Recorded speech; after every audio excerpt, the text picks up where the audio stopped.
Or rats, and actually try this also ourselves. We put that on our key posts.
Unmute you.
Hi everyone, sorry for the disturbances caused by us. Actually, due to some audio issues, and the video is not audible properly.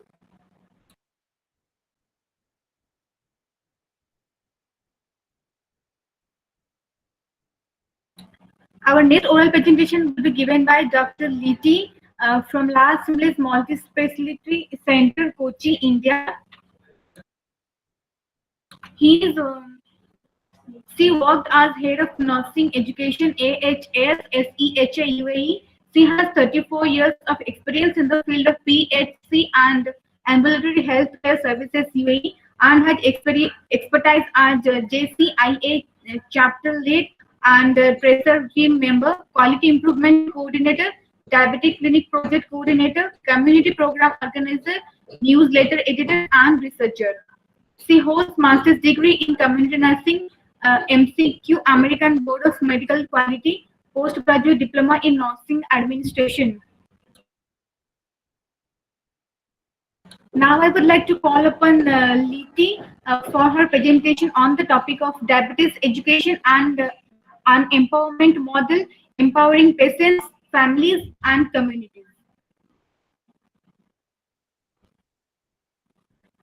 Dr. Liti, please unmute yourself so that we can able to hear you.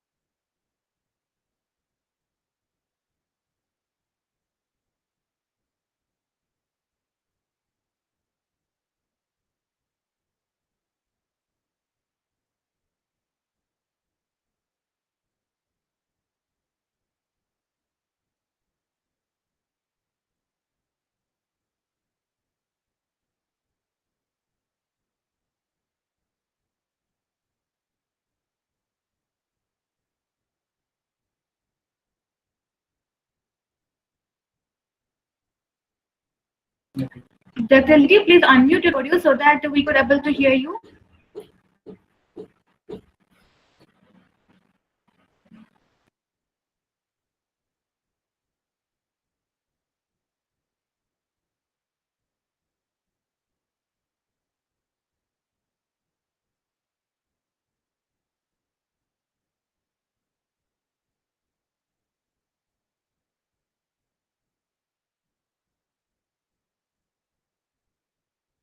Yes. Am I audible? Am I? Yes, ma'am. Yes, ma'am. You are audible now. Is it clear? Yes, yes, it is clear. Okay. Can you see my presentation, PowerPoint? Yes, ma'am. We can.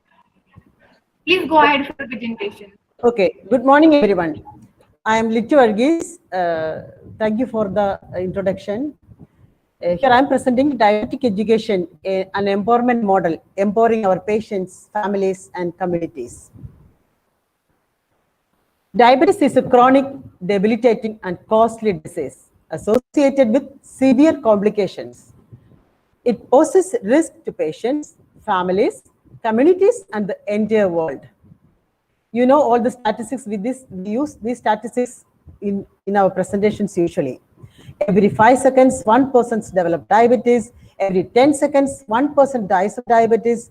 Every 30 seconds, a limb is lost to diabetes. Diabetes is a chronic progressive disease that affects millions worldwide. India, with one of the largest and most diverse populations of people living with diabetes, experiences significant barriers in successful diabetes care. Type 2 diabetes continues to be a major health problem in India. You know the facts about diabetes in India. We have 72.9 million people currently living with diabetes. India is known as the world capital for the disease. And it is very sad to know that over 60% of our urban Indian women are at risk of getting diabetes. The issue is that in our culture, in our traditional setting, we have the doctor as the expert. He can give advice, and the healthcare provider is seen as the professional expert who knows what is best for the patient. The paradigm of diabetes management has shifted to focus on empowering the person with diabetes to manage the disease successfully and give improvement in their quality of life. So, our shift is to be empowering families, communities, and the patients. Now, you know the diabetic patient education models. There are umpteen number of diabetic patient education models already presented across worldwide. It is all great, gave emphasis to education. There are a lot of great programs going around the world. All these great models underpinning that self-management plays a central role in care. To optimize the health of the patients, the individuals with diabetes may be advised regarding different lifestyle modifications. Empowering patients, we have 4 important lessons patients need to learn. Their illness is serious. There is no use in hiding these facts. Their condition is essentially self-managed. That is the great point that we have to assure to our patients. Yes, it is serious, but these can be managed successfully. They have options. They can change their behavior. They can have healthy eating, being active, self-monitoring of their blood glucose, taking medications in the prescribed time, and they need to have problem-solving abilities to reduce the risk. And they need healthy coping with lifestyle modification. Yes, of course, we all know that self-monitoring of blood glucose is part of empowerment. The advantages is that consistently aware of glucose result, and the patient can accurately dosing the insulin, information on their food influence, how the food is influencing on the glucose levels, the effect of exercise on food and medication, how to manage the sick days, and how to detect hypo. Now, how to implement the empowerment approach? We need to clarify and internalize the philosophy. Rather than just educating the patient, it is training. Patient is being prepared to manage their condition, to change a lot of behavior in their life. These lifestyle modifications are not easy.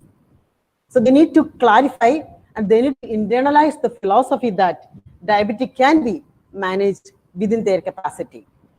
A deep reflection on the roles and responsibilities. Use educational strategies, different strategies like two-way communication, particularly giving mutual respect. This is two-way respect. And implementing the paradigm of experiential learning activities.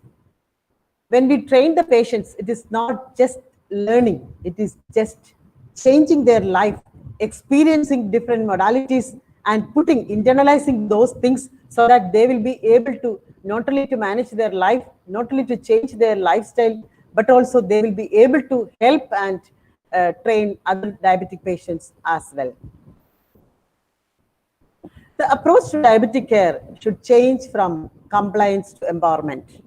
We used to have a problem with the healthcare providers that we look at the numbers and we rather encourage and compliment the patient for small achievements. We are jumping sometimes into judging the patients, looking at the compliance. So let our approach be rather than compliance to empowering the patients. Of course, compliance is very important. I'm not putting down the importance of compliance, but empowerment becomes more important than compliance, so that in the journey of their diabetic self-management, they will end up with compliance. Helping patients to set goals is very, very important. Small steps will lead to big changes. Start with the problem, develop a collaborative goal, validate their goal and plan. And we all know that the goals should be smart, very specific, one or two simple objectives to achieve at a time, and it is measurable. For example, when we say the patient, we set the goals to the patient that from this week or from today onwards, I will walk 15 minutes per day, 3 days per week for the next 2 weeks. And then slowly, once they achieve these kind of little goals, slowly increasing according to their level of compliance and according to their ability to achieve, then it is easily measurable and it is achievable for the patient. It should be realistic and it is timely, with the time set within the goal itself. I believe in cut, live, and change model. In this particular model, there is the ice cube which is in the freezer. Once it is taken out from the freezer, it melts, it unfreezes, and then it is in a position like the status of that cube in water position, liquid position, which we are very easily able to mold this into any kind of mold or any kind of shape. So here we are unfreezing, then changing, and then freezing again, refreezing again. This way, understanding this model, understanding this principle, it is we need to know once the patient change into a particular behavior, there is possibility that the patient may have relapse and go back to old behavior. So still there is potential for them to go back to a new way of living.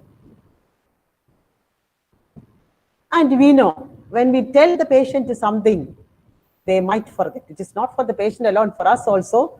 We tend to forget what we heard. So teach me and I remember, involve me and I learn. That is why we need to involve the patient in each and every single kind of lifestyle management, education or training. We need to involve the patient. Involve the family as well. Family members are an underutilized resource for ongoing support and often struggle with how to best provide this help. Including family members in the diabetes education process on at least an annual basis can help to facilitate their positive involvement. So in the training program, we need to involve family members, particularly the person who take care of the patient. That could be sometimes, rather than a family member, it could be a caregiver, it could be a domestic help, whoever involved in patient's management, include that person also in training programs. Now, when there is a risk involving our family members in diabetic care management, because sometimes the caregiver itself become a diabetic police. What I mean by diabetic police? For example, living with diabetes need a lot of lifestyle modification, particularly in food habits. The patient might have a tendency to eat particular type of food where the patient might indulge or might be interested, might start to even steal and eat. In this regard, when the family member become a diabetic police, ruling the person or controlling the person not to eat, not to touch.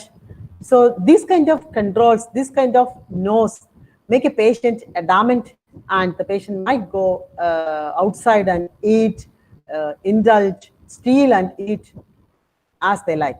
So rather than becoming diabetic police, we, the family members, need to understand the dynamics of diabetes, the difficulties of changing a particular habit, and then be with the patient to understand. And when it comes to food particularly, it is always better for the whole family to make some lifestyle changes, getting from a common plate, getting from a healthy plate rather than calling it diabetic food.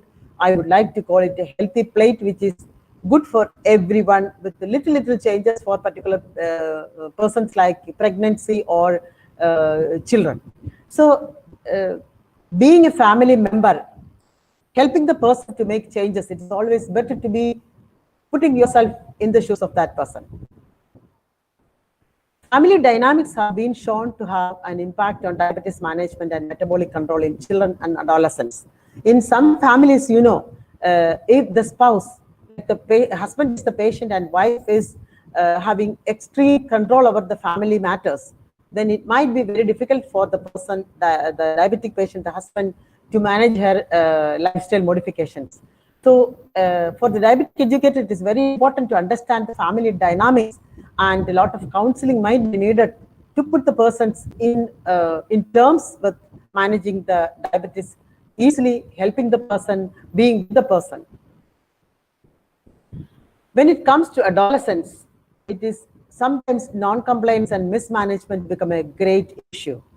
Particularly teenagers, sometimes when they wanted to get something or they wanted to achieve something from the parents, they start to misbehave or mismanage, like not taking insulin, or even taking insulin and not taking food, or overdosing with insulin, things like that. So it is particularly important and challenging to instill in adolescents a sense of confidence, competence, and independence about managing their disease without losing sight of the fact that they are not yet adults. The family, when we say exercise, to make it into a habit is very difficult.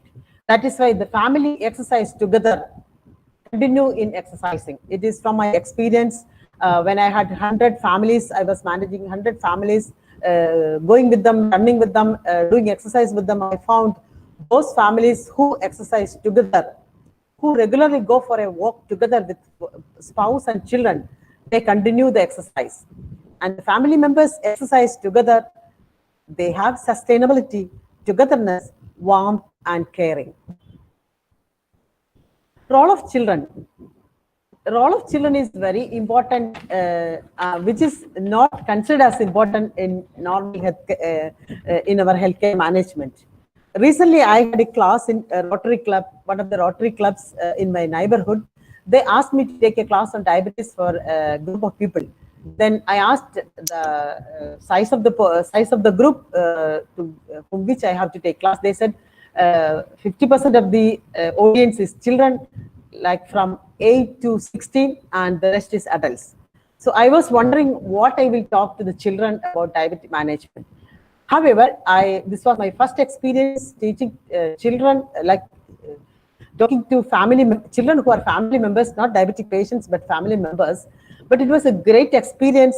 I found at the end of the class, the children were coming to me and asking questions on how they could take care of their parents, what extra mile they can go with their parents, what extra things they can do to help their parents achieving these goals. When they understand the difficulties in managing diabetes, they were so happy to be involved in changes in lifestyle modifications like changes in dietary habits, working together with their parents, etc., etc., etc.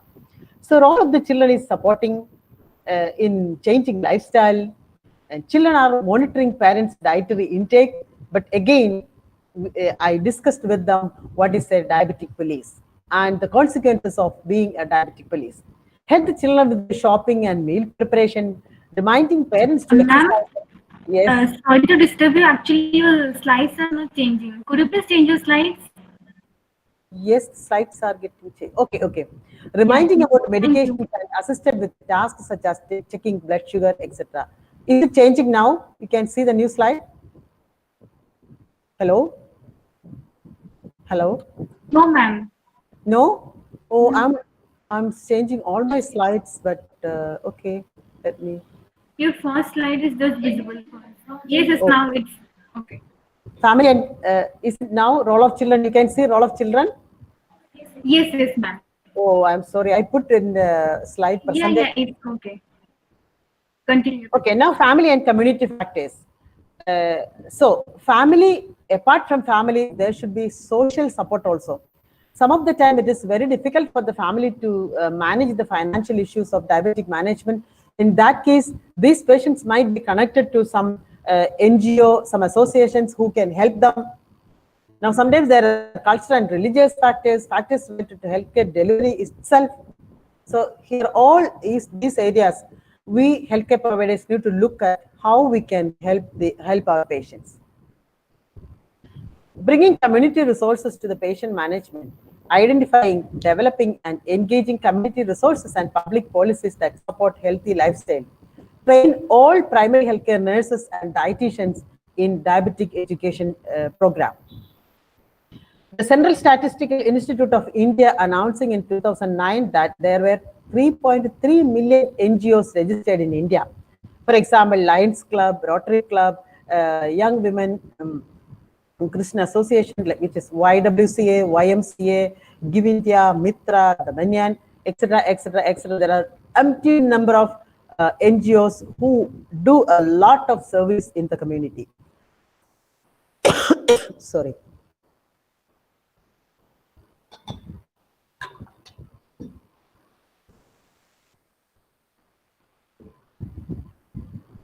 So those patients who are having financial problem, connect these patients with these kind of NGOs, and they can help our patients to get into a lot kind of resources according to their needs and according to their needs. And apart from financial assistance, this NGO can do a lot of community activities, health education, free medical camps, supplying of devices like glucometers, supply of strips, etc., etc., insulin syringes, insulin, etc., etc. So it is we healthcare providers, when we understand the patient's difficulties, we need to connect our patients with the community resources to help them get into track to control their diabetes and manage their issues. Motivational factors. So support groups have a great impact in motivating patients as group. So when support group come together, they already learn diabetes. Some of them already manage their disease very well. So they can share their life experience with patients. So sometimes for teenagers, diabetic patients, those teenagers who are already diabetic patients can have summer camps where a lot of exercise, lot of training, plus to make them healthy and happy, to know how their peer, how they are managing their disease, how successfully they are managing. Those celebrities who are, you may invite those celebrities who have type 1 diabetes and still successfully managing their disease and still in the limelight. So if you bring those people to these camps, it will greatly motivate our teenagers. So there are, even when you look at the web pages, there are lot of resources available in the web pages, which we need to share with our patients so that they can look at it. Those educated patients, they can read, they can learn, they can get help themselves from resources available across globe. So it is very important for the patient to understand, stop being lazy. It is only an hour a day, which enough for us to control our diabetes. So the advantages for the patients are, it is in an organized group of people with diabetes, they can have a lot of benefits, getting appointments to hospitals, getting the best hospital and physician access to treatment, providing advantage of peer support group, peer education and motivation, getting more information, getting answers to questions, opportunity to learn from the questions and comments of others, and getting support from other people with the same concern. But for the provider, less isolation. We are in a group, we are in a community where many people are looking greatly to help the diabetic patients. So it increases our own satisfaction, it increases the patient's retention, improve the quality of our own care. So knowledge is power. We all know that.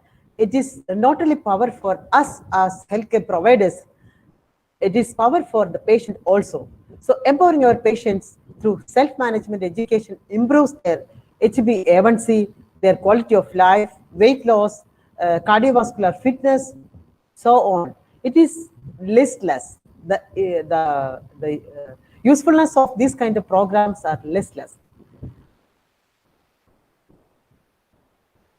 We have to also think of people who are old and aging. It is not very easy to manage their diabetes. It is not very easy to bring them into track. So we have to understand their difficulties and their problems. So as a conclusion, few recommendations I put here from famous self-management groups. People with diabetes should be offered timely self-management education that is tailored to enhance self-care practice and behaviors. All people with diabetes who are able should be taught how to manage their diabetes. Self-management education that incorporates cognitive behavioral educational interventions such as problem solving, goal setting, self-monitoring of health parameters and dietary modifications and physical activity should be implemented for all people, individuals with diabetes. Self-management education interventions may be offered in small groups. Interventions that increase participation and collaboration of the person with diabetes in healthcare decision-making should be used by healthcare providers. Support for all self-management should be offered to assist individuals in implementing and maintaining diabetes self-management by offering any of the following: peer-led support or community support workers, diabetes coaching, telephone follow-up, etc., etc., etc. In both type 1 and type 2 diabetes, interventions that target the family's ability to cope with stress or diabetes-related conflict should be included in educational intervention when indicated. We tend to forget the level of stress a person go through during the process of their disease, particularly when it comes to complications and end-stage damages. Technologies such as internet-based computer programs and glucose monitoring system, brief text messages and mobile apps may be used to support self-management. Culturally appropriate SME and SMS, which may include peer-to-lay educators, may be used to increase diabetes-related knowledge and self-care behavior and improve glycemic control. Adding literacy and numeracy sensitive materials to comprehensive diabetes management education and support program may improve knowledge, self-efficiency, and A1C outcomes for people with low literacy. Our key message: offer collaborative and interactive self-management education and support, incorporate problem solving, goal setting, and self-monitoring of health parameters for ongoing self-management of clinical and psychosocial aspects of care, design and implement person-centered learning to facilitate informed decision-making and achievement of individual goals. Individualized self-management education interventions according to the type of diabetes and recommended therapy within the context of the individual's ability for learning and change, culture, health belief and preferences, literacy level, socioeconomic status, and other health challenges. Create and offer self-management support that reflects person-centered goal and needs. So this is our project. In our project, we encourage participation. We started a 12 months program to exercise together, meet once every month, eat healthy food. In our meetings, we decided to bring healthy dishes. We call dietitians to come and prepare healthy food, to show them how to bring with healthy recipes. And even we encourage families to bring some of the recipes, some of the dishes which they prepared at home, which they think it is healthy, to share with the group. So it become learning together. Then we have class to learn together. The families' involvement, we ask the families to bring together, personal goal setting, and it is involved with educators, physicians, dietitians, with the dental checkups, counselings, yoga, dance, music. There is a registry where all the patients are registered with a dedicated page for each person, where all the parameters we will enter into the page, and a diabetic passport will include all information in it. It's a total wellness program for our diabetic patients. We started it in our church. It is published in the newspaper already. We had 2 sessions. We did 2 sessions. By the time COVID started, so we couldn't continue. Even we did some online classes for the patients, but online attendance was not very good. So we decided, time being, only individualized consultation, individualized education, and things like that. We will restore this program immediately within few months, and this came in our local newspaper. We published in the newspaper. So we thought this program we do based on whatever we learned as patient and family education empowerment model, to give support to our patients. And I have experienced this kind of program in United Arab Emirates, but here in Kerala, since last 3 years, I'm here.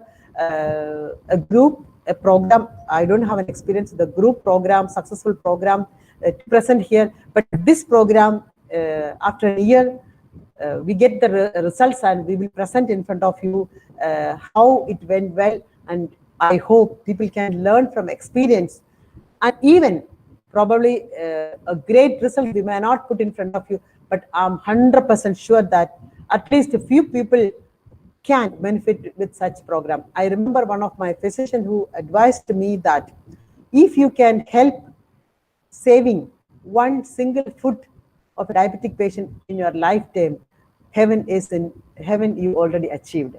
With that word, I got motivated, and I, with my level best, I support my patients. I give education to individual patients, whoever come to across me in my professional and personal life. I give a lot of support for my patients. But I believe a group diabetic patient education in all hospital, group diabetic education programs, individualized one-to-one diabetic education program across all hospitals, all primary healthcare settings, all NGOs can make great changes in our communities' approach to diabetes management itself. As a summary, diabetes is a chronic condition affecting millions worldwide. Self-management technique can delay or prevent complications. Empowering patients, family, and community, becoming a partner with them, will help provide positive result of control. Tools are to be given to assist both the provider and the client in the understanding and managing diabetes for best long-lasting care outcomes. Thank you so much for listening to me, and I'm very much happy to communicate with you all. So these are my references. Thank you so much. Thank you.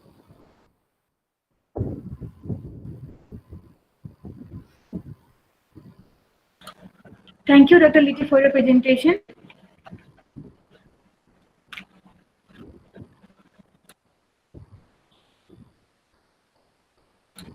If anyone have any question regarding her presentation, you could ask.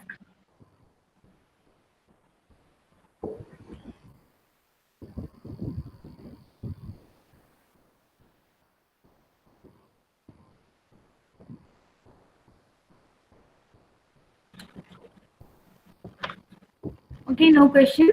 Thank you, Dr. Liti, for your presentation. I have a correction. I am not doctor. Yeah, I'm so sorry about that. That's okay. Yeah, okay, thank you.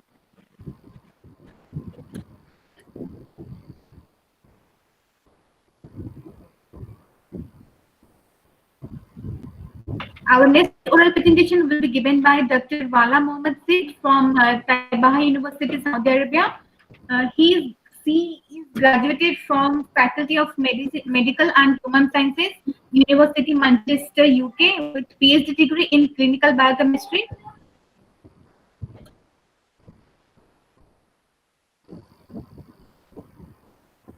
Now I would like to call upon Dr. Wala for her presentation on the topic of melatonin levels in Saudi female with type 2 diabetes in AI Madina Al Munarwa. All the best, Dr. Wala. Dr. Wala, please unmute your audio. Hello, good morning. Yes, yeah. Yeah, just a minute, I will share my presentation. Yeah, sure. Miss Liti, please mute your audio.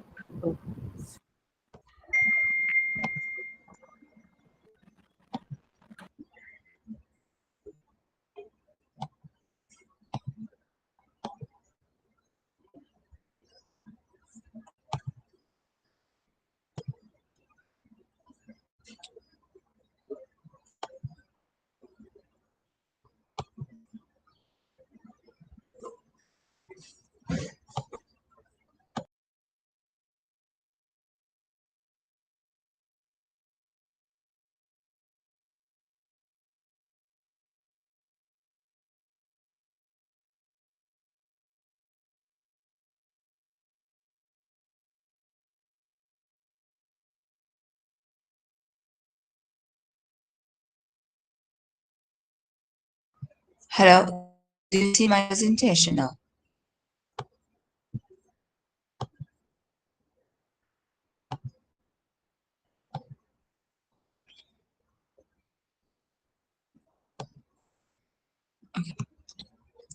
Good morning, everybody. I'm Dr. Wala Mohammed Saeed, Assistant Professor in Clinical Biochemistry from Medical Laboratory Technology Department at Applied Medical Science College from Taiba University.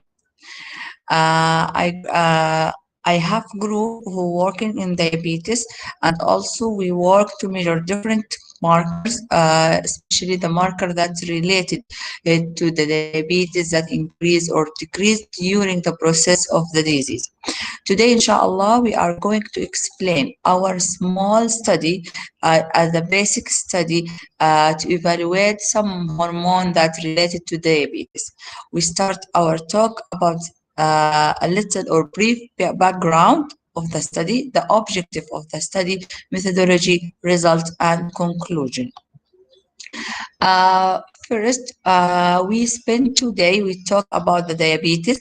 I try today just to give you some idea of some terminology about diabetes. Diabetes mellitus is abnormality in the carbohydrate metabolism or metabolic disorder in the carbohydrate metabolism lead to the hyperglycemia. The main reason for diabetes or the abnormality in the carbohydrate metabolism that associated with the insulin level, the insulin hormone that produced from the pancreas. This issue can be a result of the relative or absolute absence of the insulin secretion in this relative or absolutely absent of the insulin secretion or can be resistant to the insulin action, and this different from person to another person. In our country of Saudi Arabia, we suffer from the high level of the diabetes and obesity and complication of the diabetes that can happen or occur in our population. Saudi Arabia is considered as the top one of the top of the country in the Middle Gulf suffer from the diabetes, and 1/3 of the adult of the population have diabetic complication, such as increase the risk of the cardiovascular disease, liver, eye, and kidney disease. The second part of our project is to measure the hormone, a specific hormone. We select the melatonin hormone. As you know, melatonin hormone is very important hormone in our life and produced from the pineal gland. This hormone, it will be maintained our day-night cycle and control another hormone function. Melatonin has direct effect on the level of the glucose inside our body. We are going to explain a little information about this. But the most important function of the melatonin will control our day-night cycle, and it will be produced mainly in the night in the human being. The level of the melatonin during the day, it will be different. In this study, we tried to find the connection between, or to evaluate the connection between the melatonin function and the level of the glucose in the diabetic person. As we know from the literature review, the melatonin, it will be modulate the glucose level, the lipid level, and another metabolic process inside our body. Melatonin, it will be has the same effect as the insulin, hypoglycemic agent, anti-cholesteremic agent, and anabolic agent. If there is a disturbance or there is a defect in the melatonin level or in the function of the melatonin, it will be lead to glucose intolerance and insulin resistance, also diabetogenic syndrome. Melatonin can be treated. The issue of the melatonin can be treated or partially treated by replacement therapy or restricted feeding by the melatonin. Melatonin action also regulate the energy metabolism and have the influence of the insulin and glucagon on have influence on the insulin and glucagon production from the pancreas. Our study tried to evaluate the level of the melatonin and glycemic state in type 2 diabetes, find the correlation between the melatonin level and the glycemic state in type 2 diabetes, and differentiate between the two groups of diabetic and non-diabetic, and also diabetic patient with the retinopathy.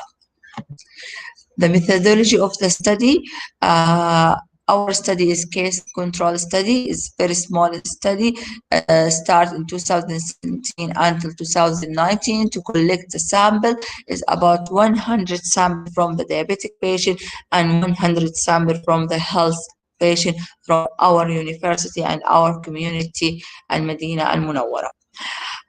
We collect the blood samples for 100 type 2 diabetes patient, the age around 30 to 55 years old, and the same, we try our best to find the same matching control sample. We measure the glucose, glycated hemoglobin, insulin, melatonin, and lipid profile for each person and we measure this in the Taiba University, and also we calibrate with another hospital. The concentration of the melatonin and insulin hormone, it will be measured by the ELISA immunoassay according to the manufacturer instruction. Also, we use our lab to do all these experiments. Also, we try to correlate between the melatonin and another factor that affects the insulin resistance, and insulin sensitivity by doing some calculation and based on the literature review. After we collect our data and we analyze it, in our lab, we do the statistical analysis based on the graph, and we do some specific analysis process like t-test and also correlation study. We divide our result to three parts. The first result is general clinical characteristic of our study group, diabetic and non-diabetic group, and we compare between the different biomarkers that we mentioned before. We find the level of the blood glucose or fasting glucose, as is the difference between the two groups. With this, we assume we get it because it's diabetic and non-diabetic, and also there is a difference in the level of the hemoglobin glycate, fasting insulin level, insulin resistance, and insulin sensitivity. They are different between the two groups. Melatonin level, which our marker, are also we get significant difference between the two groups. Also, we find there is a little abnormality or a little change in the concentration of the LDL cholesterol and total cholesterol between the two groups. Okay, we try to classify our study group, diabetic, non-diabetic, retinopath, and non-retinopath. As we know, there is this association between the eye disease and the melatonin level. We measure the melatonin during the day, is the daytime melatonin. What we find the melatonin level is very low in diabetic patient, and also when we compare between in the diabetic patient that have retinopathy or non-retinopathy, we find there is a significant difference in the level of the melatonin, which low in the retinopathy patient. We try to evaluate the correlation between the melatonin level and another marker in the patient with type 2 diabetes. We found there is a strong negative association between the fasting blood sugar and the melatonin level.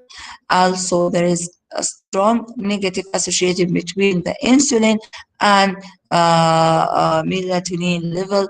Also, there is a strong negative association between the melatonin and the insulin resistant, whereas a positive correlation between the melatonin and insulin sensitivity inside our body. What we conclude from our study, the diabetic patient had low level of the serum melatonin compared to the healthy individual. The diabetic patient have increase in the level of the insulin resistance and decrease in the insulin sensitivity. There is a strong negative association between decrease in the level of the melatonin and glucose, insulin, and insulin resistance. Diabetic patients that have complications such as retinopathy have low level of the melatonin. Our limitation of the study, the first is the small size of the study. The sampling size is very small. We need to do or repeat this study on the large scale of the number of the patient. And also our study based or our result or conclusion based on the daytime measurement of the melatonin. We need to repeat it during the night or different time point, and we see the association between the melatonin and the level of the glucose inside our body. Thank you very much for listening, and also I very happy to hear any question about this small study, which can help to improve our group work and also give us the idea to complete our study on diabetes and different markers. We still work on the level of the melatonin, and also we are working on another markers. Thank you very much. Thank you, Dr. Mala, for your wonderful presentation. If anyone have any questions, You can go ahead. Yes, I can ask a question, please. I am Ozan. Can you hear me? Yes, you can ask. I wonder melatonin levels on the pregnant patients. What do you think about? Sorry, I can't hear. I wonder. I wonder melatonin levels is on the pregnant patients. What do you think about the pregnant patients' melatonin levels and the diabetic relationship? Okay. We don't measure in the pregnant women. We don't study this category of the population. We try to exclude any any sample or any person with I don't want to say is abnormal, but with a different condition like the pregnant women. There are a lot of the hormone changing. Which can be affect, as we know that there is a relationship between the melatonin and different hormone inside our body. In this study, just we try to select the female not pregnant or not lactating. Also, they don't have any history except of the diabetes. Just this is the condition. Yes, thank you. I recommended you use statistical tests about the t-test, student test. I recommend another test, Manwitney U test. You can use. It's very effectively. You can see the differences. Thank you very much. Okay, thank you. Okay, thank you very much. Now we are moving to our next oral presentation, which will be given by Dr. Ramaswamy Shubed from Madurai Kamraj University, India. Dr. Ramaswamy has completed his PhD at Department of Molecular Biology, postdoctoral research at University of Temple and University of Alabama. He joined Madurai Kamraj University as assistant professor in 2010 and published more than 36 papers in reputed journals. Countries visited for delivering invited scientific talk: USA, Sweden, Italy, and Canada. Now I would like to call upon Dr. Ramaswamy. Kindly go ahead for a presentation on the topic of agrochemicals and food colorants alter the endocrine system. How could it affect badly a coherent study? Best of luck, Dr. Ramaswamy. You can go ahead. Thank you very much, the conference organizers, giving me this opportunity to discuss about a groundbreaking study from my university. What sort of the groundbreaking study I would like to discuss today's meeting, how I am fit in this meeting. Little bit frankly, I have to explain. First of all, I would like to thank you, organizers, as well as participants. So, in this connection, what I would like to say about my study. One day, I was sitting outside of the coffee shop in front of my university. What happened? Suddenly, one fellow came. After I returned from United States, the fellow is asking, where you went? So long time I couldn't see you. Because I completed my PhD from the same university, I left over for US for my post-graduation study. What happened? Suddenly, the boy told me, sir, I have a body pain and all. He said, I'm not a doctor, but I'm listening. I listened. Then I asked, what's your father and mother, what they are doing? They are 80s. So 80-year-old, both of them. They are living without any trouble. There is no disorders. Their life is normal. But this guy, age is nearly 27. He has a lot of issues. He is the last son of the family. because nearly 8-9 cents for last son. And he told, I have body pain, I already married and all, everything. He said all the information. Then suddenly I asked, what sort of work you are doing? And he immediately told me, I am an agriculture worker. So this is a sudden turn matter. We connected with our earlier study. Immediately, the thought processing starts to connect our earlier study. What we performed earlier study, I joined as an assistant professor in the Department of Molecular Biology and School of Biological Science, Madurai Kamaraj University, Tamil Nadu, India. So my job, I have to be stabilized. That's the reason only I published one paper. I used pesticide, the name called monocotophos, for treating the animal, and immediately I said it is having connected with the cardiac issues. So the paper and its study and all communications happened within 3 months, 90 days. So it got published and we kept it in the idle. Later part, I met the man, he said something, I mixed the story. Whatever our early study, the outside the bench story. So we connected. That kind of connectivity, it gave us a new groundbreaking related matters for the endocrine disruptor. How it is going to be affect endocrine system. That is the thing I'm going to talk. Sorry for the long story. The story only, it will reach you how I perpetuate and perseverance of my work, and also how I continuing this same kind of work in near and future also, in what sort of work and all. You know now. So I would like to go for my talk. My research direction is, I'm working with completely cardiomyocyte health and wealth.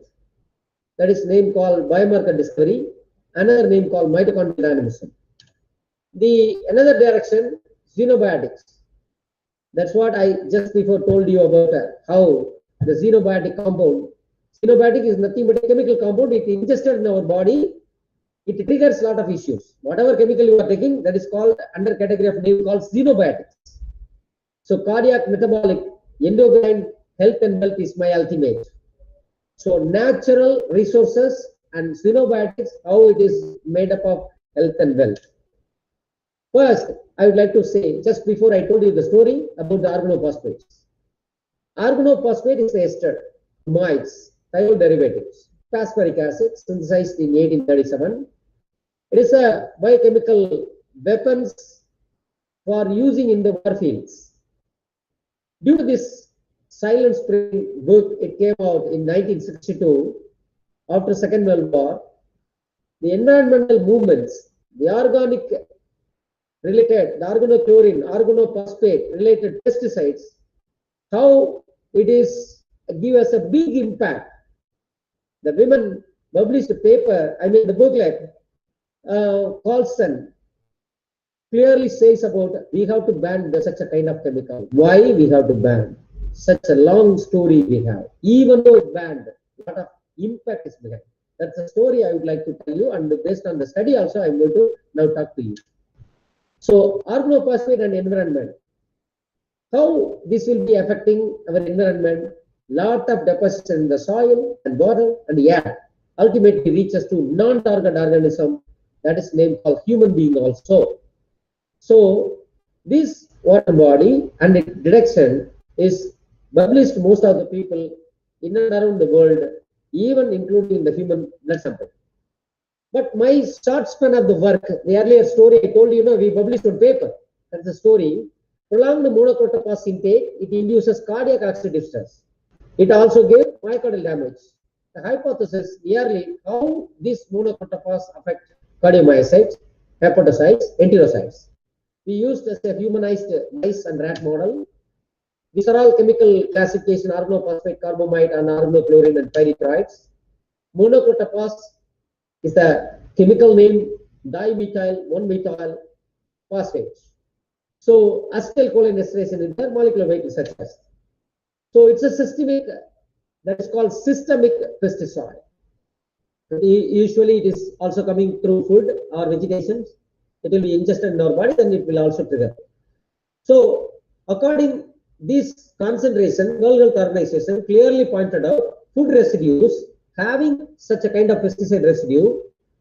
The food particle, it is having a pesticide residue. In adequate daily intake, that is called acceptable daily intake, mg per kg, World Health Organization pointed out 0.0006 mg per kg. So these potential mechanisms, how it is going to be leaking, what are the effects in our body, how it leads for disorders. Usually people are taking in India or maybe the Southeast Asia for self-poisoning. These are all chemicals for self-killing. That time, monocotopas it occupied in the pie chart 54%, followed by endosulfan. Rest of them is as such, like the percentage it is occupied. Agriculture, how it is applied, how it will be going, and how it will be swallowing, how it will be ingesting. What is the biological mechanism behind? It is already clearly told, acetylcholine esterase inhibitor. So this inhibits your neurochiasmatic synaptic chiasma. What will happen? Normal electric impulse transmissions also going to be affected. So according here, the nerve impulse and transmission is completed, the body produces choline esterase. The choline esterase break acetylcholine into acetate and choline. According here, the chemical name called organophosphate or monocotopas, it is going to be hijack the choline esterase enzyme. That means it acts as like analogs and paralogs. So it want to be allow for further function, further neurotransmission. So it is affected for the neurotransmission. This is a biochemical phenomena. I mean like a functional, how it is functioning. Industry, what are the industry chemical? Usually affected in the particular area, but agrochemical affected the vast area. So Tamil Nadu Agriculture web portal site clearly says that the chemical was banned in India 2008, but till the date, very pathetic information, till the date, unofficially, people are using, instead of, there is no need, don't have another pesticide. So that they must control the pest, then only they can able to get more yield. So that's the purpose. Unofficially, people are releasing this chemical and also they are using and applying on the like agriculture segment. So we are continuously swallowing this chemical. We are continuously ingesting unknowingly, knowingly. That's the biggest problem. After that, this is a kind of pictorial representation. I would like to show you how it acts as a pollutant, how it acts as a secondary risk factors. Bow and arrow method. Once it will go, it will give us a wound. After you are taking medications, what will happen? Wound is not going to be completely healed. So the arrow and the pollutant matter is continuous, and also people are taking drug also continuous, but nothing to be healed. So in this phenomenon, the biological question raised, how this incident affects endocrine disorder, or it is coming through in the increased monocotopas residues in the vegetation. So this is a question arised in our mind. So which direction it should we go? That is our question. Because a lot of reports it came, all people are always working in this area, but nobody is not saying about how it is going to be affected endocrine systems. So this is a question. Residue is there. It will be go in the arrow mark to the endocrine disorders like this. Then the strategy. So we made it a strategy for 3 weeks work. Monocotopas treated animal. We checked all the assessments of the cardiomyocyte toxicity through via biochemical parameters as well as markers study. One is name called glucose measurement, another lipid profile, then followed by oxidative stress, then cardiac markers, histopathology.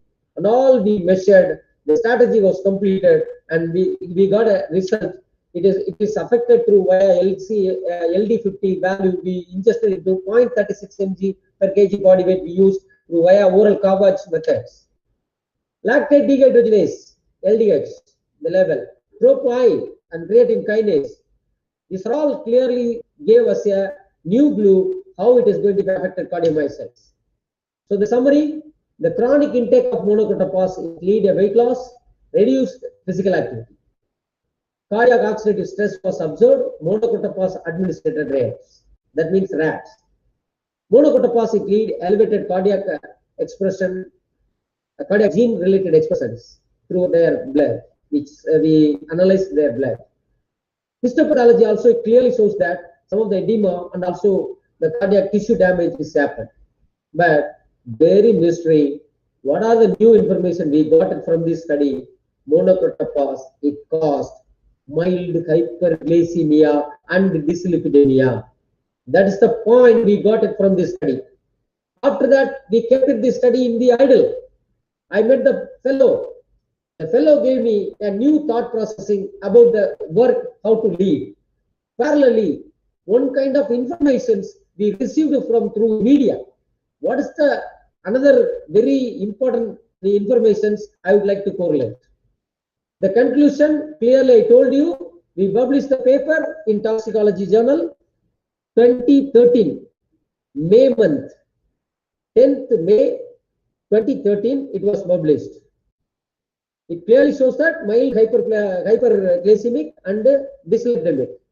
But what happened, you see, the Bihar, one of our state, it has a problem. The midday meal tragedy has happened. 21 innocent child were died due to, because of, they don't know what is the reason. After their biopsy sample, it clearly shows that their food is contaminated with pesticides. The forensic report clearly confirms the poisonous pesticide in a Bihar. Midday meal tragedy was happened in 2013 July. My paper was published May, June, July, just 2 months after. So the boy, the early study, and the story, also the tragedy story. Three things it makes me to drive the another big study also. You see, monocotopas is the organophosphate pesticide. They were used in the, kept in the oil. The cooking oil was in this, they stored in this container. The container was cleaned, even the small amount of embedded pesticide, it mixed with the food oil. After that, it gave us a death tragedy. So the childs, they were initially, this is a July 20th photograph. They were all in the dead bodies, but before July 9th, they were sitting and eating in the corner, right? I mean, the left side above the photograph, it shows all of they are eating, but later they are in the graveyards. So organophosphate, but rest of the study and all revealed out. What we thought that, what is the corresponding link between organophosphate and other disorders, other manifestations? We try to link with the diabetes. So recently, different experimental epidemiological studies exhibited association between the chronic organophosphate exposure and its diabetic prevalence, so that we intensified our study through via epidemic of diabetic intensified through via only in the farmers, because we chose the agricultural worker because of the our university opposite village, the farmer, whoever involved in the agricultural workers. So they had a lot of problem. That's why we chose this kind of work. So societal work. So knowledge we gained from the literature, knowledge we gained from the story, knowledge we gained from the person, knowledge we gained from the tragedy. And all we make it as a cumulative effect, another need of the world. India is the largest consumer of OP, also diabetic capital of the world. So studies showcased association between OP and diabetic incidence. We gained from the literature, we gained from the newspaper, we gained from the person, we gained from the earlier study. So we lead another question. What are the biological questions in our mind? Is there any association between OP exposures and diabetes prevalence in our population? So we chose our district. That is, this is a Tamil Nadu map, India's top bottom state, south state, one of the very prestigious Dravidism, culturally strong value state. So the state, one of the city name called Madurai, one of the village panchayat name called Vadavalanji. It is exactly opposite of our university. So organophosphates are mostly widely used, and followed by these are all pie charts clearly shows that monocrotophos, chlorpyrifos, methylparathione, cypermethrin, malathione. These are all under category of organophosphate. Because organophosphate, organochlorine, carbamates, pyrethroids, neonicotinoids. These are all classifications of the pesticide. We used organophosphates. Immediately we went there and we collected the samples, especially in the oral statement first from all the village people who were involved in the agriculture. We got a conclusion. What kind of conclusion? Exposure to the organophosphate associated with diabetic prevalence. You see, no direct exposure people to organophosphate. That is a red mark is non-diabetic, 93.8. A direct diabetic along with this, the other cause of the diabetic is 6.2. But according to exposed organophosphate people, how much diabetic percentage is there? You see, 18.3. It's a massive number. And finally, we calculated not direct exposure and the exposed people.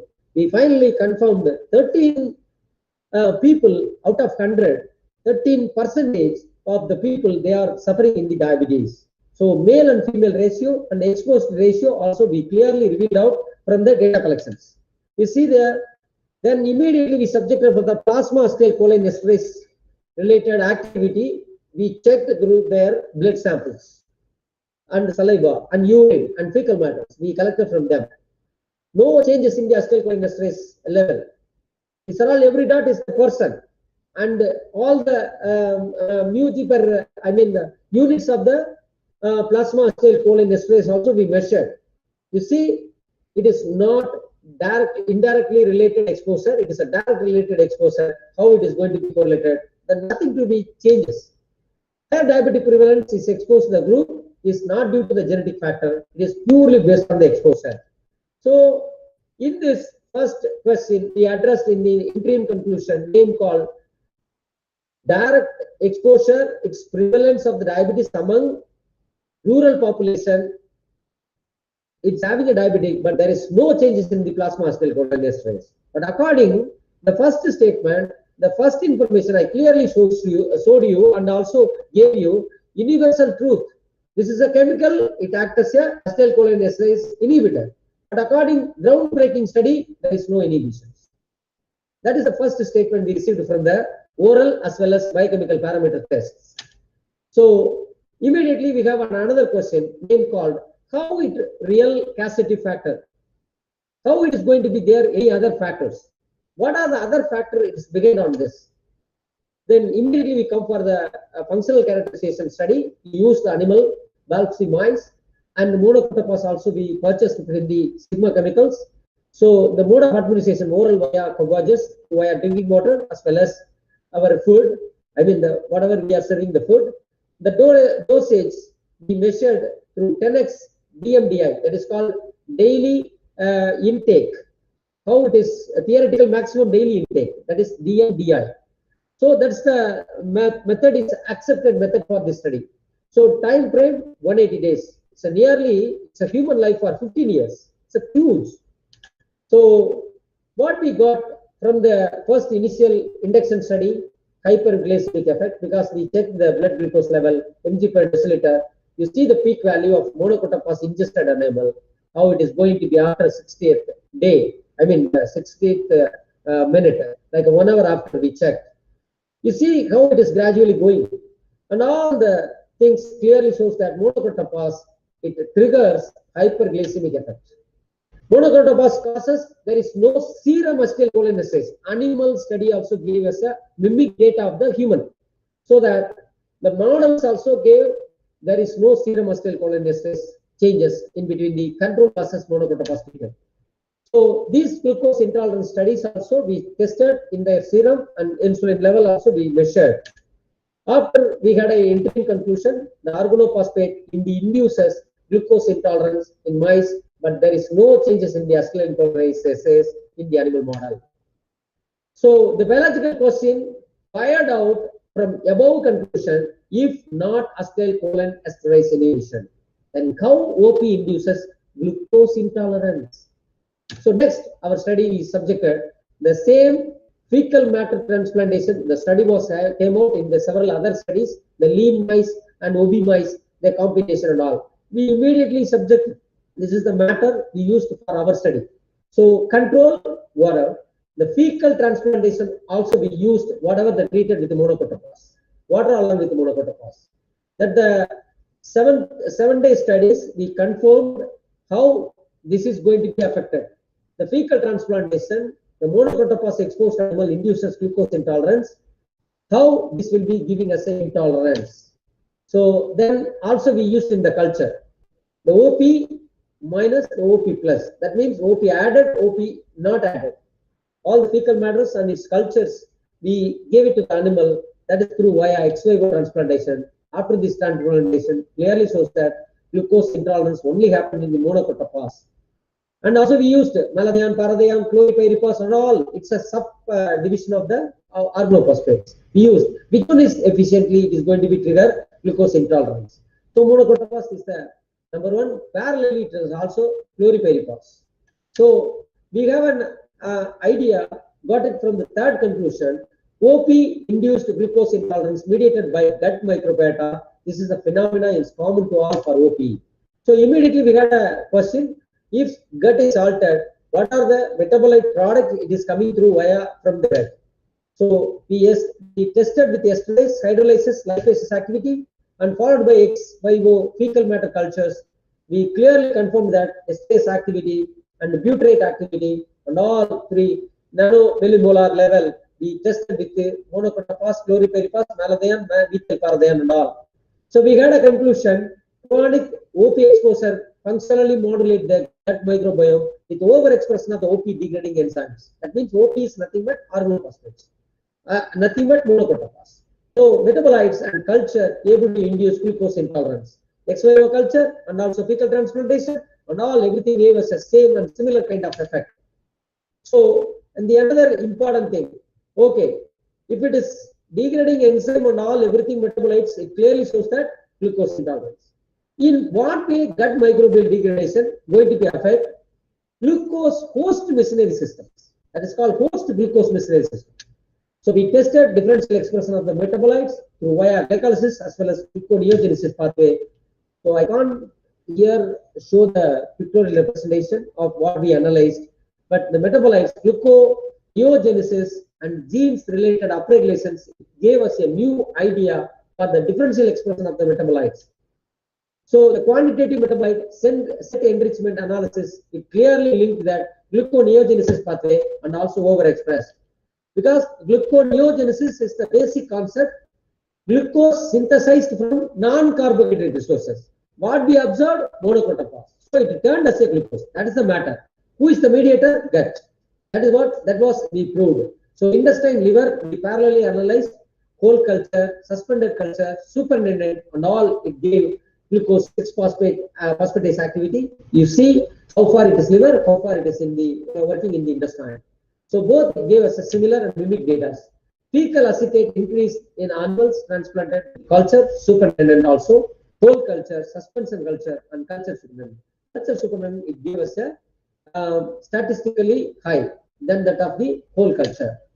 And the oral cavage and also rectum, we were used how the acetate could be act as a factor, because second metabolites name called acetate, butyrate, and like another, suddenly I forget, so I'm sorry. So these are secondary metabolites released from the gut. So it acts as a substance fatty acid. It is going to be again, it will be traveled to reach into the liver. So our digestive system, it's oral, followed by our stomach, then it reaches to pancreas, then it will be go to the ileum, then it reaches to small large intestine, then it will be connected periportal vein via to liver. So liver is the final destiny. So according to the study, we performed sodium acetate via oral as well as rectal infusion. Rectal infusion, why we chose? Because of our intestine, it's full of the bacteria. Bacteria is the mediator. So the rectal infusion, sodium acetate induces glucose intolerance clearly. What about our monocotophos? You see, the sodium acetate, glucose 6-phosphate, how it gave us a intestine and liver, followed by the monocotophos related matter. It clearly shows that it gives us a glucose intolerance. So our interim conclusion clearly says that hepatic gluconeogenesis was accountability. Then does it similar effect to human? Also, we collected sample from human fecal matter. We tested acetate level through wire in the lab. So we used animal model, we used human samples also. Both it gave us a similar pattern of the results. So fecal acetate level associated with the diabetic status. So we performed all the experiments. We come to the conclusion for the diabetic sample, the monocrotophos, how it triggers higher level of the fecal acetate and esterase activity, the plasma OP level, how it triggers diabetic in the human status also.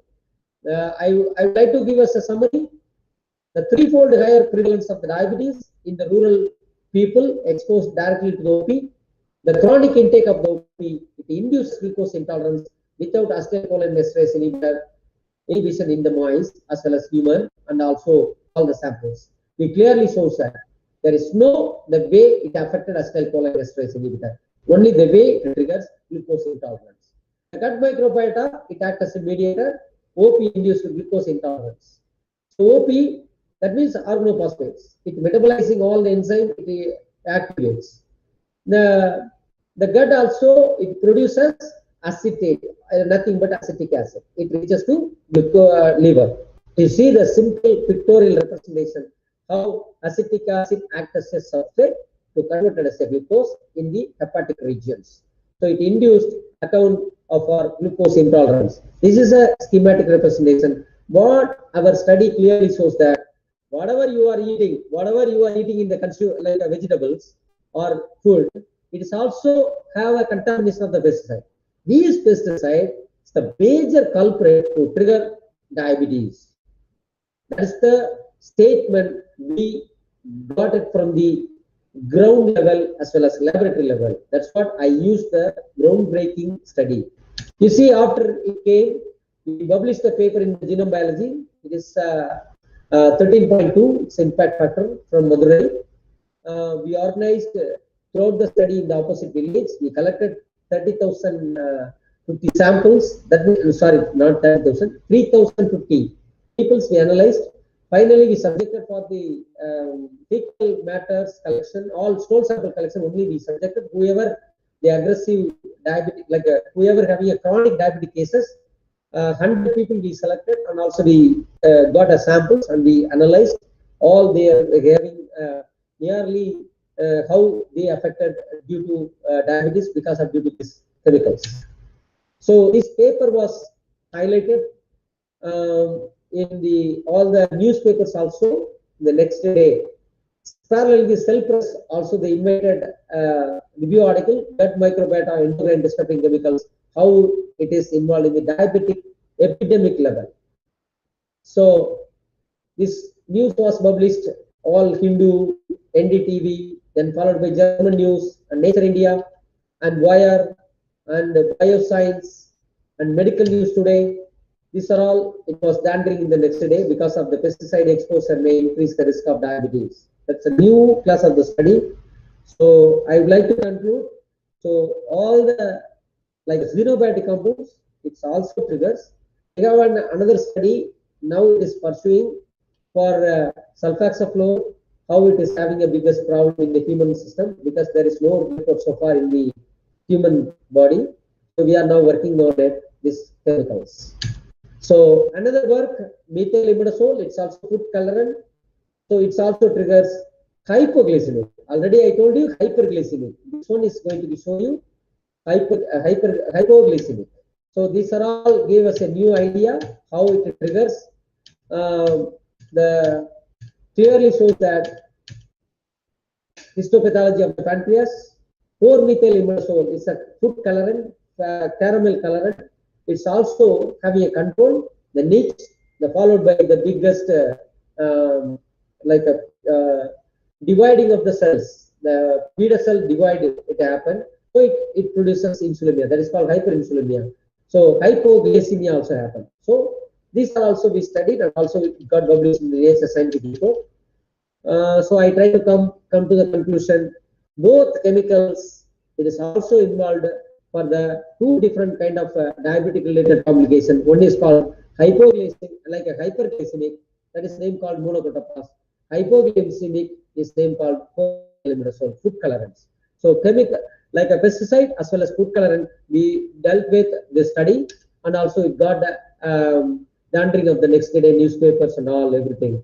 So it's a new kind of study. So come for the conclusion, these are all students, they were working this like a study. So nothing going to be loose.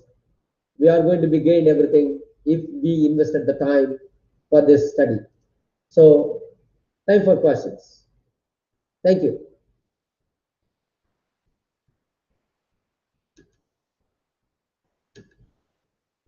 Hello. Thank you, Dr. Ramaswamy, for your presentation. I can Yes, ask a question. You can use we are using the plastic materials including the bisphenol A and organophosphate fertilizing affect the soil and the humidity and everywhere. Maybe you can test the bisphenol A and organophosphate fertilizing to the diabetic systems affecting. Thank you very much. I recommend it only. Thank you so much. Anybody?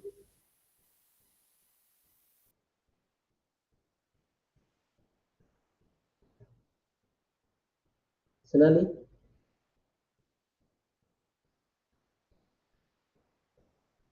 Sonali?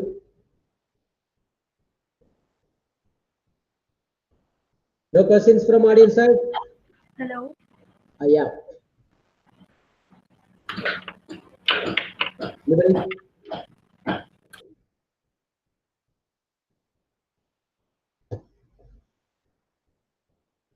Thank you for your attention.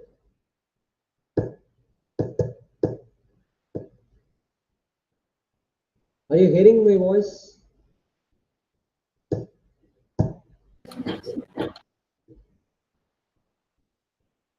Yes, you can answer the question. No, I'm asking anybody. I don't have any questions from the audience side. Can you please, audience, anybody? Shivangi, Deborah?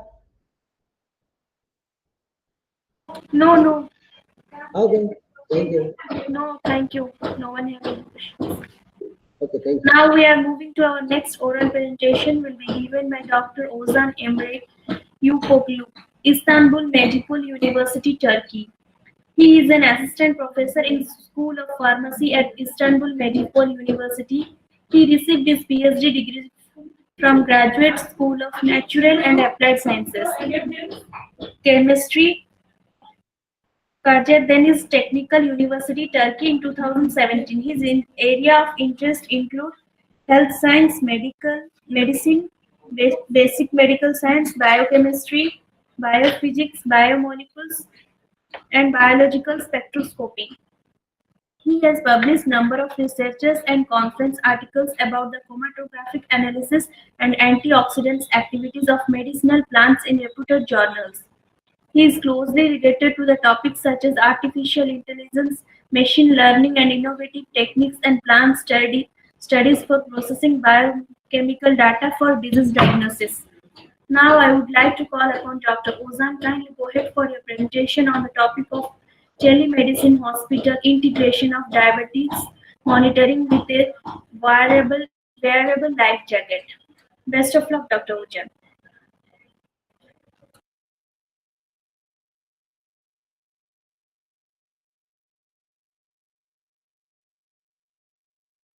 Unmute, sir. Unmute. It is in mute.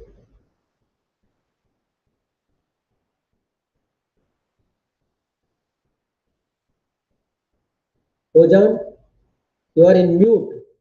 Yeah.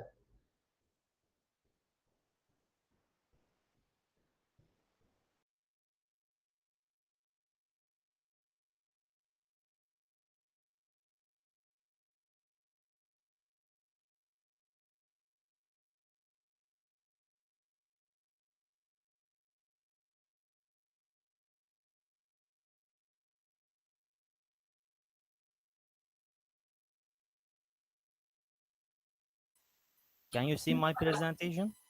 Yes, yes. Yes, okay. You can go ahead. I'm starting to my presentation and little time and effectively, I think, and starting.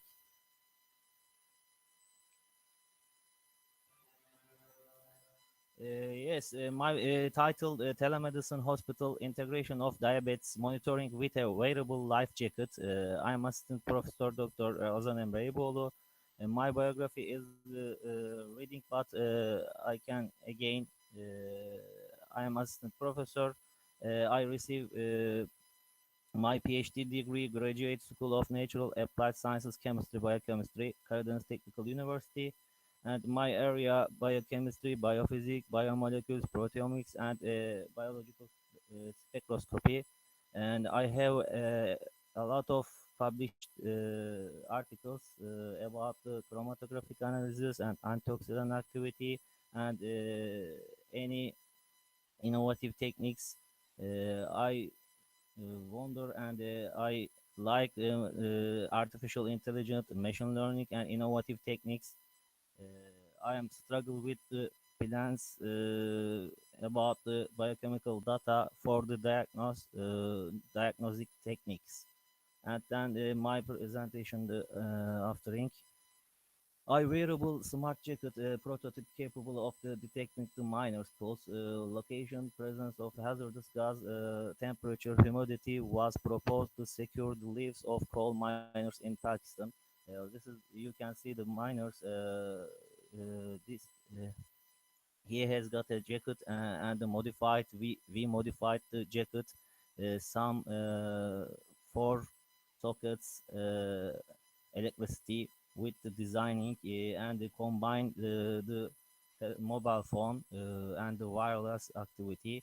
You can see the on the mobile phone any activity, heart rate, and for example temperature, for example fever, for example any kinds of uh, disease parameters you can see and your doctors the see these activities and maybe uh, maybe the doctor is the keeping your health and effectively. And then the other slide, monitoring of patient health can be performed by using advanced wireless technologies such as IoT technology, respectively, and the Bluetooth activity, auxiliary sensors such as DHT11, HC05, LM35, and the heart rate connected to Arduino board. You can see the any kinds of using methodology you take on your body and insulin tolerance you are monitoring with the telephone and the control any control systems glucose measurement and controlling the delivery systems with the insulin tolerance and a kind of using your hand the socket and in a kind of IoT chip you can use the other part polymeric fiber optic sensors adapted to the jacket with textile technology send the notification to diabetic patients and to the doctor and your doctor is the real-time monitoring alerts and the doctor's phone he has your disease about the disease mobile application you can use with the combined diabetic patients temperature and monitoring glucose and monitoring etc. You can see the another chip. This is about your sweating particles and calculate the glucose concentration with the patch form on your body everywhere you can use. And the other part The key component of most wearable glucose sensors are sensing nanomaterials such as metal, carbon, and conductive polymers. You can use the glucose test with your saliva and blood and urine and sweat, etc. Kind of parts. For example, plasmodium falciparum parasites detection. This you can use the telephone mobile phone systems. This project portable adaptable electrochemical sensors interface the malaria parasite detection in remote places. And then on your chip with the with your head, and you are sweating, and then the concentration, the glucose systems level of monitoring. And then the other part, in this study, sodium azide inflated the life jacket in a sudden reflex, and then the sweat that occurred at the pressure points of the jacket stimulated the glucose sensors. You can use the another project, glucose watch. You can monitoring the glucose levels, and then combine with the mobile phone, glide implants, including the glucose sensors, and glide wearable device of with swatch. And then the other part, the measured blood glucose was reflected on the digital display and transferred to the doctor's report by telemedicine signaling with radio waves. You can use glasses and the potassium sensor and lactate sensor, lactate to the change the period, and you can measure glucose levels, and silver and silver color ink graphite electrode, working the reference graphite electrode, and combine with your sweating systems, and on sockets with the glasses, and combining the telemedicine systems to the doctor, say that your glucose levels is very high or very low. You can see the any baby using the any materials, for example, following the sensors, and then it is saliva biomarkers. You measure the temperature and glucose levels, and combine the telemedicine signaling to your doctor. And the other part, the signaling of the radio waves was provided by the superconducting boron mineral fiber. You can see the boron mineral, and then the boron material, live boron knocked down with the fabric on the atomic levels, and then change the fabric materials with the boron superconducting materials with combining the fabric materials. And then respiratory rate, blood pressure, and fever can be monitoring simultaneously with digital displays on the life jacket. And another one, the prototype aid jacket will provide ease of use also in pandemic situation, and you can see the socket combining the any aid materials. And our projects, you can see the jacket, and then the any sensors on with about your sweating systems, and any sodium acid, your sensors, the sodium acid damage, and then blowing the your life jacket, and you are sweating, and your sweat is the any diabetic sensors with combined the detecting systems, and then with combined the telemedicine systems to the your doctors. Thank you very much, my references, and thank you for being a lifesaver with the doctors and the health days for everywhere. I hope uh, every day is very good, I think, for our life against the COVID. Thank you very much.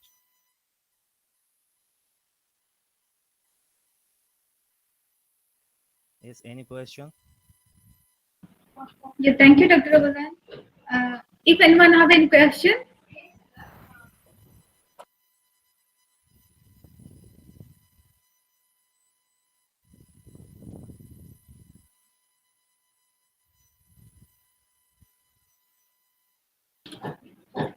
no questions for you, Dr. Abuzan. Thank you for your presentation.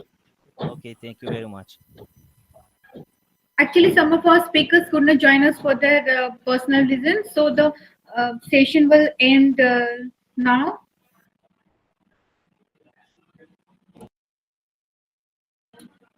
Thank you for managing your time and contributing your precious time from your busy schedule to here today. Conferencemind thanks all the individuals and the speakers who have worked to make this conference a success. And I request if you people can give your testimonial video on the same and let us know your suggestions that how can we improve for better. We shall be sending you e-certificate within 7 to 10 days. Be patient and take care. Thank you. Bye-bye.